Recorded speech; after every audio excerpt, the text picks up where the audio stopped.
मैं मीना प्रवेश चौहान आपका स्वागत करती हूँ आपके अपने YouTube चैनल कविता संग्रह में। आज मैं आपके लिए एक नई वीडियो लेकर आई हूँ जिसमें हम सुनेंगे गणेश जी की कथा। तो चलिए शुरू करते हैं। कृपया कथा को पूरा सुने, वीडियो को बीच में बिल्कुल भी स्किप ना करें। तो चलिए शुरू करते हैं गणेश जी की कथा। एक गाँव में एक डोकरी रहती थी। उसकी बहू थोड़ी सी पागल जैसी थी। उससे भूख बिल्कुल भी सहन नहीं होती थी। वह रोज सुबह उठकर सबसे पहले खाना खाती थी, फिर दूसरे काम करती थी। एक दिन उनके यहाँ पूजा होनी थी और पूजा के लिए खाना बनना था। तो डोकरी ने सोचा कि ये तो सुबह से ही खाऊं खाऊं करेगी और सारा खाना झूठा सकरा कर देगी। तो डोकरी ने एक उपाय सोचा। उसने पानी के मटके के नीचे एक छेद कर दिया और बहू से कहा कि आज पूजा है, तू सुबह से खाओ खाओ मत कर।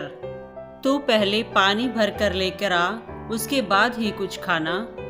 बहू ने सास से कहा ठीक है, और वह पानी भरने के लिए बाहर चली गई।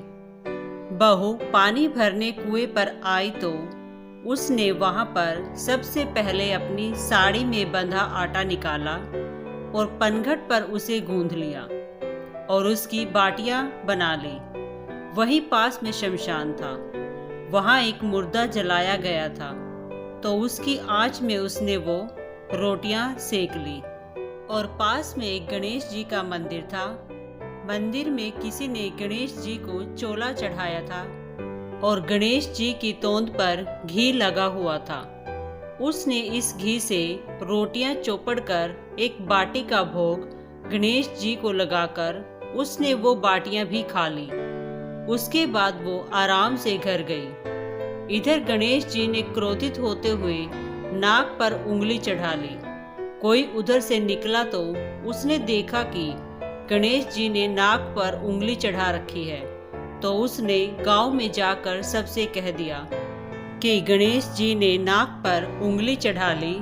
अब गणेश जी की नाक पर से उंगली उतारने के लिए सब प्रयास करने लगे। कोई गणेश जी का पाठ कर रहा है, कोई हवन कर रहा है ताकि गणेश जी नाक पर से उंगली हटा ले, पर गणेश जी ने नाक पर से उंगली नहीं हटाई। अब यह बात राजा तक पहुंच गई। राजा ने बड़े बड़े ज्योतिष और पंडित बुलवाए, पर वो भी गणेश जी की नाक से उंगली नहीं हटा पाए। अब राजा ने पूरे राज्य में मुनादी करवा दी कि जो भी गणेश जी की नाक पर से उंगली हटाएगा उसे 5 गांव जागीर में दे दिए जाएंगे। अब राज्य के सभी लोग अपनी तरफ से प्रयास कर रहे थे, पर गणेश जी ने नाक से उंगली नहीं हटाई। सब थक कर हार गए। फिर डोकरी की बहू बोली कि माँ, अगर आप सब कहो तो मैं गणेश जी की नाक से उंगली हटा सकती हूँ। तो डोकरी हंसने लगी कि बड़े बड़े पंडित और ज्योतिष तो गणेश जी की नाक से उंगली नहीं हटा पाए, ये कैसे हटा पाएगी। पर किसी ने कहा कि हो सकता है कि ये हटा दे, एक बार इसको भी प्रयास तो करने दो। और बहू को गणेश जी की नाक से उंगली हटाने के लिए प्रयास करने देने के लिए हाँ कर दी गई। पर बहू ने कहा कि मेरी भी एक शर्त है कि मेरे घर से गणेश जी के मंदिर तक पर्दा लगाया जाए। तो लोगों ने कहा कि ठीक है, और उसके घर से गणेश जी के मंदिर तक पर्दा लगा दिया गया। अब बहू अपने पेटीकोट में मोगरी छिपाकर मंदिर गई। मंदिर में धोवना निकालकर गणेश जी से बोली, कारे कारे गणेशिया, आटो लाई महारा घर से, पनघट पे आटो ओसन के उन्हीं की बाटी बनाई। मरियो मुर्दा की आग में उन्हें सेकी, थारी तोंद में से जरा सो घी ले लियो। तो तूने नाक पे उंगली चढ़ा ली, नाक पे से उंगली हटा रियो की नहीं तो दू एक धोवना कि अभी थारा टुकड़ा टुकड़ा हो जागा। बहू की बात सुनकर गणेश जी डर गए। उन्होंने सोचा कि यह बावली सही में मार देगी तो कई करूँगा, अनि तो कई भरोसों।